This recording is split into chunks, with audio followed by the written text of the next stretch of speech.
Right now, the United States is witnessing a price shock unprecedented in modern history. Egg prices are at a 45-year high, surpassing the COVID era, surpassing the 2008 financial crisis, even surpassing every food price increase since the 1980s. What shocked people was not just the number on the price tag, but the cruelty behind it. More than 170 million poultry have been culled to prevent the epidemic. Many farms have closed, and a carton of ordinary eggs has climbed to $10, making the simplest meals a burden. But what worries scientists and the food industry even more is that for the first time in history, the H5N1 avian influenza virus has not only attacked chickens, not only killed flocks in just 48 hours, but also jumped from chickens to cows and finally to humans, opening a completely new and risky chapter in the race between virus and humanity. What's happening raises a haunting question. Is the 2025 bird flu really just a disease, or is it the biggest test yet for America's massive food system? A system built on centralization, industrialization, and the pursuit of maximum productivity. Because when we look deeper, we see that the virus is only part of the story. The reliance on mega-farms, where hundreds of thousands of birds live in cramped spaces, creates an ideal environment for viruses to evolve and spread. Killing entire flocks for a single positive sample makes the supply chain more vulnerable than ever.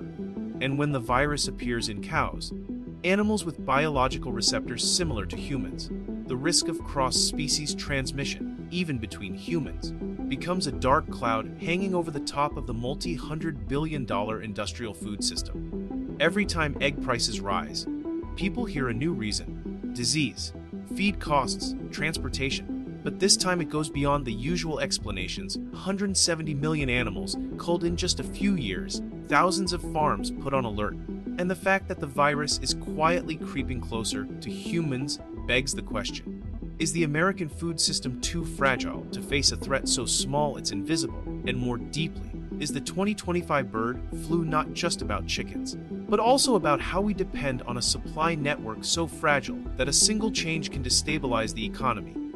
Why is it so expensive? If in 2015, egg prices took only 6 months to return to normal, then the question that has the whole US confused in 2025 is, why are prices increasing this time? Increasing forever, and there is no sign of cooling down even a little bit. It is the same bird flu epidemic, the same industrial farming model, the same process of destroying chickens when they are found positive. But why is the market now more chaotic? Prices are climbing more sharply, and the feeling of instability is greater than any period in history. Is this year's virus stronger, more dangerous, and more contagious? Or is there something deeper going on behind the neatly placed trays of eggs on supermarket shelves? The first difference lies in the scale of the damage. In 2015, the US destroyed about 50 million poultry, a huge number, but completely small compared to the 170 million that have been destroyed in less than 3 years. A market that only works when there is a stability of supply is being disrupted in a continuous way, not by a single shock, but by a series of widespread, overlapping outbreaks occurring in multiple states, multiple production models, and with more unpredictable developments. When supply is disrupted on a larger scale, the time to rebuild, recover, and stabilize production is also many times longer. But the biggest twist, which did not appear in 2015, is that the virus jumped from chickens to cows. This completely changed the nature of the crisis. Because once the virus can live in 2 different animals, cross-transfer through the environment, feed, waste, or wild birds, locking the virus in chicken farms by culling the flocks is no longer effective. The virus now has a new haven, where control measures have not yet been standardized. That makes the outbreak as long-lasting, widespread, unpredictable, and difficult to contain as it was in 2015. But there is another question that has many people feeling even more uncomfortable. Is the virus the sole cause of the relentless rise in egg prices? Or is there another, more opaque and complex layer of reasons, one related to the market structure, the concentration of the egg industry, and the control of prices by a few corporations? Over the past few years, the U.S. Department of Justice has formally investigated allegations that large egg producers deliberately keeps supply low to maintain high prices. A market where just a few big names control the majority of production, from farming to distribution, gives them the ability to manipulate prices to a degree that consumers have little choice. When each outbreak creates an opportunity for price increases, and when the market lacks transparency about true costs, the virus sometimes becomes the perfect cover to hide the underlying economic drivers. So the real question is not when will egg prices fall, but are egg prices really determined by the pandemic or by how the US food system is run? And when a health crisis meets a monopoly, is it always the people who ultimately pay the price?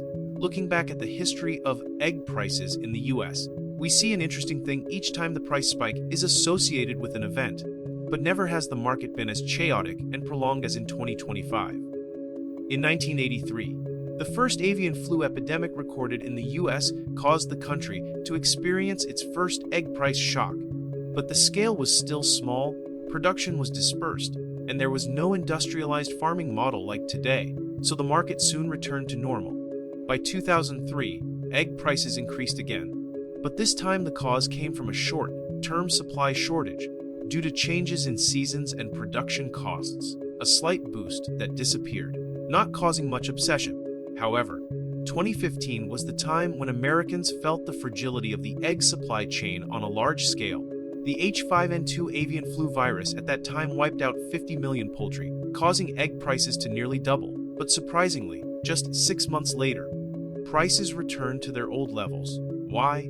Because the production model at that time was still diverse enough, the number of independent farms was still large, and the industry concentration was not too high. When large corporations restocked, millions of new chickens were raised, supply quickly resumed, and prices immediately fell, exactly according to the traditional supply and demand mechanism.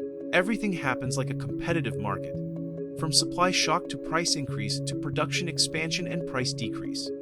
But by 2025, everything had changed completely. This time, the US destroyed about 170 million poultry in less than 3 years, 3 times more than in 2015, but prices not only did not decrease, but continued to climb to record levels. People waited and waited, but still saw no price reduction. Restaurants raised prices, supermarkets put up signs of shortages. Many families had to reduce their portions, change dishes, or find other protein alternatives. What makes this market not work like it did in 2015? The first difference is the level of industrialization and concentration of the US egg industry. Over the past 10 years, a series of small and medium-sized farms have disappeared, replaced by giant systems, each facility holding hundreds of thousands, even millions of chickens. When a virus hits such a facility, the loss is no longer a few thousand, but hundreds of thousands, forcing the entire facility to be destroyed. A farm loses the same production capacity as an entire region before. Centralization creates high efficiency in peacetime, but makes the supply chain super fragile when there is an epidemic. The second difference is that the virus has adapted, spread more strongly, spread to more states, and especially jumped to cows. This did not happen in 2015, making this year's epidemic prolonged, difficult to control, and impossible to extinguish with traditional flock culling procedures. The virus lives in cows, which are not culled en masse, and becomes the perfect haven, creating a more persistent infection cycle. The third difference is that the structure of the US egg market is no longer as competitive as before. A few large corporations hold the majority of the market share, controlling everything from feed, production, packaging to distribution. When the market is concentrated, the competitive dynamics are reduced, and even if supply recovers, prices can still stay high due to the lack of competitors. In 2024-2025, the U.S. Department of Justice officially investigated the behavior of holding supply and inflating prices, which shows that egg prices are not only driven by the virus, but also by economic interests. So the strange thing is, why don't other countries fall into the same situation as the US? In Mexico, eggs are still cheap because the livestock industry is more dispersed. There are more small farms. The farm size is not too concentrated, so when one farm gets sick, the other area still operates normally. In Asia and Morocco, Eggs have always been the cheapest source of protein because free-range, smallholder farming and ecosystems are not as dependent on giant farms as in the US. Viruses can come, but they are unlikely to disrupt the entire supply at once. When you combine all the factors, more adaptable viruses, hyper-concentrated production models, dependence on large corporations, and suspicions of price manipulation, it becomes clear why only the US has experienced an egg price shock that has lasted as long as it has. Perhaps the problem is not expensive eggs, but the way the US food system has placed its entire supply capacity on a razor-sharp knife, maximum efficiency when everything is stable, and collapse when even one variable changes. The H5N1 virus has long been considered one of the most dangerous strains of bird flu on the planet. But in 2025, it will not only disrupt the livestock industry, as it has in previous years, but will also usher in a whole new era where the boundary between animals and humans becomes ever more fragile. It all starts with flocks of migratory wild birds carrying the virus in their bodies. They fly thousands of kilometers, landing on farms, feedlots, and lakes, carrying the pathogen and releasing it into the environment. When a wild bird shares feed with poultry, or simply flies over a farm area, the virus can cling to drinking water, feces, and feeders, spreading to chicken flocks that live in extremely crowded and stressful environments. In industrial farms, tens of thousands to hundreds of thousands of chickens are kept close together in small areas, creating perfect conditions for the virus to explode. One infected individual can infect an entire flock in just a few hours. And with H5N1, the virulence is so terrifying that the entire herd can die within 48 hours. When a positive individual is detected, US policy requires the destruction of the entire herd to prevent the spread, a measure that was once effective, but is no longer powerful enough when the virus has evolved in a more unexpected and frightening direction. The biggest twist of 2025 is that the H5N1 virus jumped to cows, something that has never happened in the history of avian flu research. Not only was the virus found in the respiratory system, but the virus level in the milk of infected cows was so high that scientists were stunned. This immediately raises a serious question. Why does the virus survive so well in cows? The answer lies in the biology of cows, the receptors in the eyes. Nose and lungs of cows are similar to the receptors that influenza viruses can attach to in humans. This means that the virus is very close to the door that can open to humans. What's more worrying is that, given the ability to replicate in two different species, chickens and cows, the rate at which the virus mutates could accelerate. Each time the virus replicates, it gains the ability to change its genetic code, and with just a few suitable mutations, it could find a way to spread from person to person. Currently, most human infections come from direct contact with sick animals, but experts warn that the longer the virus is allowed to replicate in environments with human-like receptors, the more likely it is that a variant that can spread between people will emerge. The 2025 bird flu pandemic is more dangerous not just because it will kill more chickens, but because it is approaching the factors that make an animal epidemic a global pandemic. On the surface, the story of rising egg prices sounds very simple. Avian flu outbreak, millions of chickens culled, supply plummeted, prices rose. But that is only the first layer of information, the layer that everyone sees, and everyone understands, and everyone easily accepts. Digging deeper into the operational structure of the US egg industry, we discover the dark sides that will make the 2025 crisis more persistent, complex, and controversial than any previous period. The key lies in the extreme level of concentration of the market. Only a very small number of corporations, including a few big guys holding the majority of the national egg production, control almost the entire value chain, from poultry feed, farming systems, packing plants, warehousing to distribution. This brings huge efficiency and profits in stable times, but makes the whole system fragile when fluctuations occur.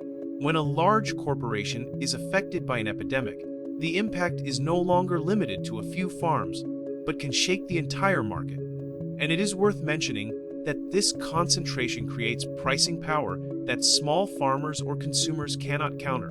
When just a few corporations decide to reduce production, hold back goods, or delay the restoration of chicken flocks, egg prices can be anchored at a high level, even though the actual supply has begun to recover. This leads to the U.S. Department of Justice having to step in, opening an official investigation into the behavior of holding goods to increase prices and manipulating the market by large producers. Meanwhile, farmers, who directly suffer losses when the epidemic breaks out, suffer the biggest losses.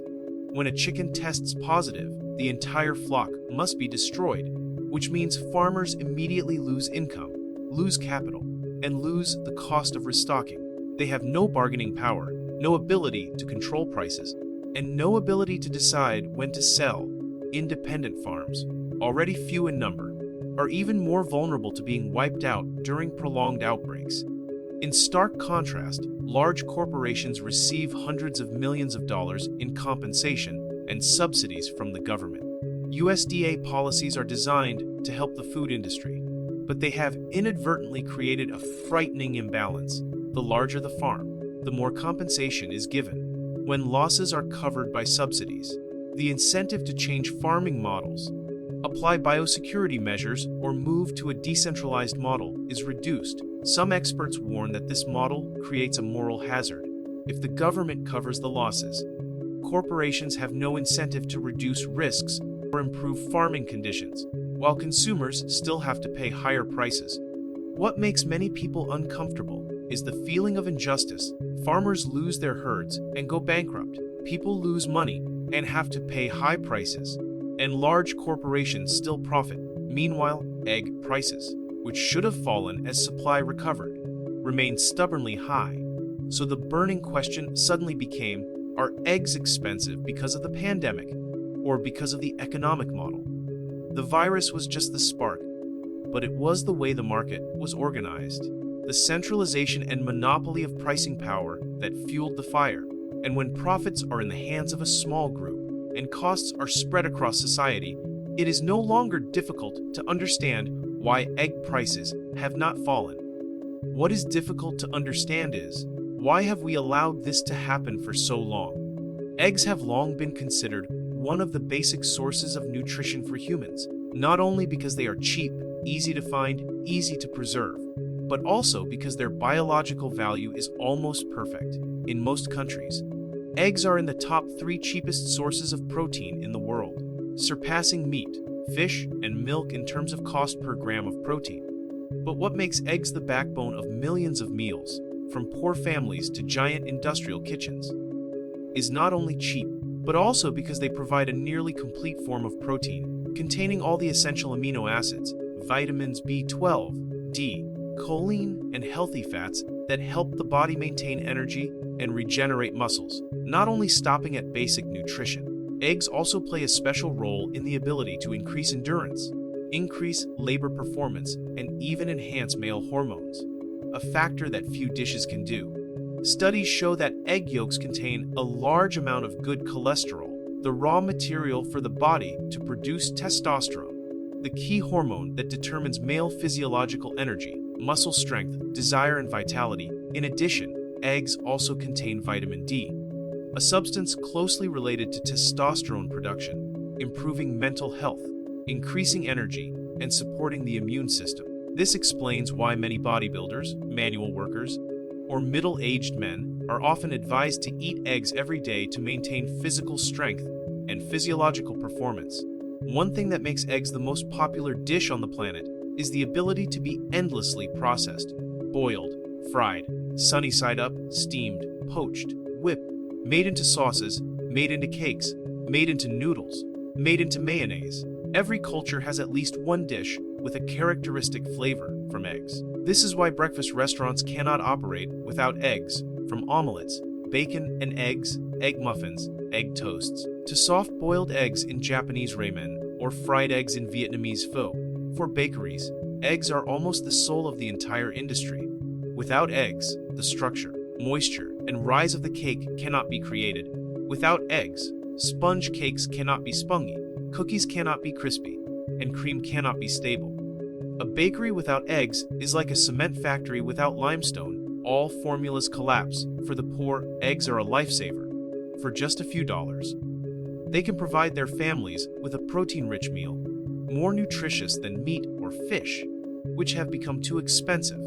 Eggs become a source of energy for labor, for children to grow, for the elderly to maintain health. In many places, eggs are the last food before families are forced to cut back on food expenses. In industrial kitchens, from factories, schools, the military to hospitals, eggs are a strategic ingredient. They are easy to store, easy to process in large quantities, do not create too much waste, and can even replace meat in economical rations. If eggs are lacking, the entire system must change the menu, increase costs, and face the risk of protein deficiency for millions of people. It is worth noting that eggs are almost impossible to completely replace. Products such as beans, seeds, or chickpea flour can be used in some situations, but cannot create the same flavor, texture, or nutritional value as eggs in the bakery industry. Replacing eggs is almost impossible on a large scale. In poor people's nutrition, using alternative proteins doubles or even triples the cost. Therefore, when the egg supply is threatened, it is not just a matter of missing a familiar breakfast dish. It is a disruption of a series of industries, from restaurants, bakeries, supermarkets, public kitchens, to the entire national food supply chain. A small egg, but its impact is so great that it shakes the whole economy. When it comes to egg prices in 2025, many tend to blame the bird flu epidemic. But in reality, bird flu is just one piece of a much larger and more complex puzzle. Egg prices are rising not just because the virus has reduced supply, but because of a series of economic, financial, policy, and market structural factors that have been building up for years, and then exploded like a time bomb, creating a price nightmare that stretches from supermarkets to restaurants, from the poor to the middle class. First, there is the inflation that has been going on since 2020. The COVID pandemic has turned the entire US economy upside down. Borders closed, factories shut down, transportation stalled. The government has printed trillions of dollars to support the economy, helping businesses and workers survive the lockdown. But the huge amount of money pouring into the market caused prices to escalate for years, creating a new baseline that never returned to the old level. Costs from packaging, labor, electricity, water to farm management all increased. When the economy surpassed peak inflation, people thought prices would fall. But in fact, prices only decreased, not returned to the old level. Eggs were also caught in this vortex, becoming victims of the same wave of currency value decline. The second factor lies in the cost of poultry feed. Corn and soybeans, the two main feeds for chickens, have increased in price due to drought, war, and global turmoil. This cost accounts for more than 60% of the total cost of raising chickens. So any increase in grain prices immediately pushed up egg prices. When the war broke out in Ukraine, the world grain market became even more unstable, pushing the cost of raising livestock to unprecedented highs. Next are transportation and logistics costs. Driver shortages, high fuel prices, rising container costs, and global supply chain bottlenecks have made shipping eggs, a fragile, refrigerated product with a short shelf life, more expensive. The cost of shipping thousands of miles from farm to supermarket is borne by the basket. A less talked about, but important factor is monopolies in the egg industry. The US egg market is currently dominated by a few large corporations. With supply concentrated in the hands of a small group, they have the ability to control the amount of eggs released to the market, thereby determining the selling price. The US Department of Justice has launched a formal investigation into price gouging and suspects that some companies are deliberately limiting supply, even when production capacity may recover. In a market already fragile due to the pandemic, just a few decisions from large corporations are enough to lock in prices at high levels, leaving consumers with no other choice. This is compounded by the prolonged virus crisis, which has led to supply shortages, oversupplies, recovery, and mass culling. A market can only be stable when it is predictable, but the 2025 bird flu epidemic has continued to spread, jumping species, and even affecting dairy cows, leaving scientists and the livestock industry unable to determine when the epidemic will end. This instability has frightened the entire supply chain, leading to distributors raising prices as a precaution, producers not daring to rebuild their herds too quickly, and supermarkets constantly adjusting prices to avoid the risk of shortages. Another underlying factor that is less noticed but has far-reaching effects is the U.S. public debt. When the government borrows too much and continues to pump money into the economy, the USD loses value.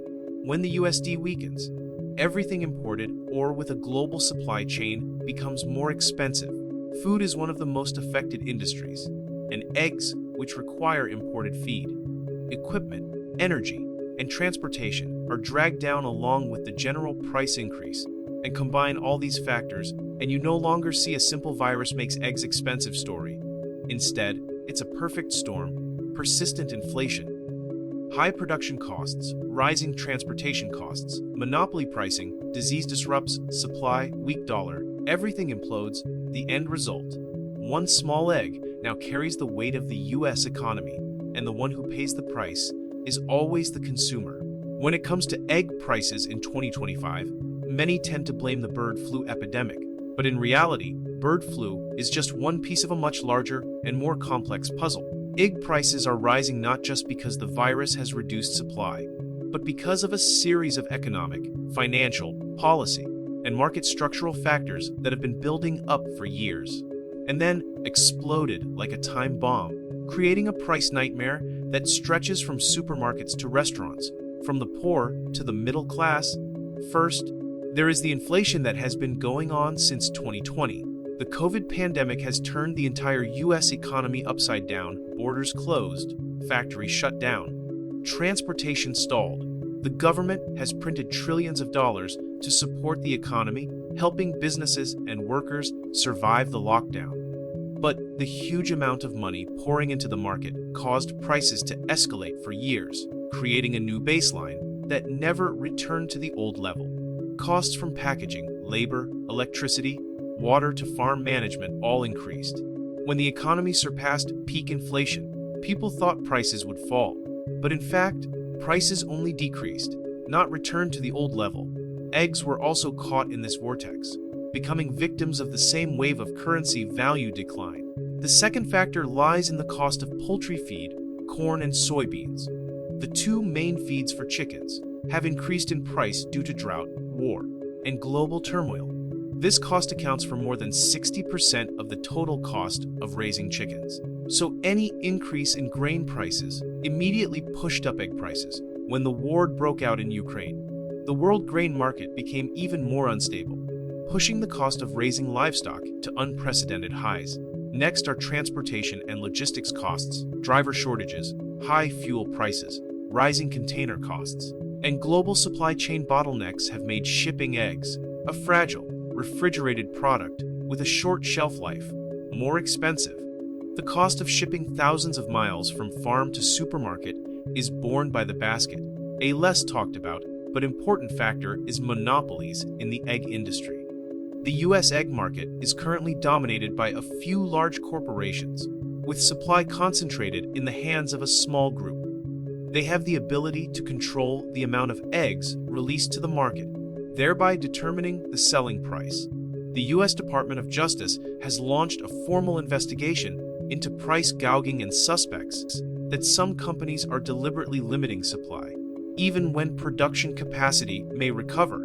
In a market already fragile due to the pandemic, just a few decisions from large corporations are enough to lock in prices at high levels, leaving consumers with no other choice. This is compounded by the prolonged virus crisis, which has led to supply shortages, oversupplies, recovery, and mass culling. A market can only be stable when it is predictable. But the 2025 bird flu epidemic has continued to spread, jumping species, and even affecting dairy cows, leaving scientists and the livestock industry unable to determine when the epidemic will end. This instability has frightened the entire supply chain, leading to distributors raising prices as a precaution, producers not daring to rebuild their herds too quickly, and supermarkets constantly adjusting prices to avoid the risk of shortages. Another underlying factor that is less noticed but has far-reaching effects is the US public debt. When the government borrows too much and continues to pump money into the economy, the USD loses value. When the USD weakens, everything imported or with a global supply chain becomes more expensive. Food is one of the most affected industries, and eggs, which require imported feed, equipment, energy, and transportation, are dragged down along with the general price increase. Combine all these factors and you no longer get a simple virus makes eggs expensive story. Instead, it's a perfect storm of persistent inflation driving up production costs, rising shipping costs, and monopoly pricing. Then a pandemic disrupting supply, then a weak dollar, and finally everything comes crashing down. The end result, one small egg, now carries the weight of the US economy, and the one who pays the price is always the consumer. Why is it so expensive? If you find this video helpful, don't forget to like, subscribe, and leave a comment on what topic you would like me to cover in the next video. See you next time!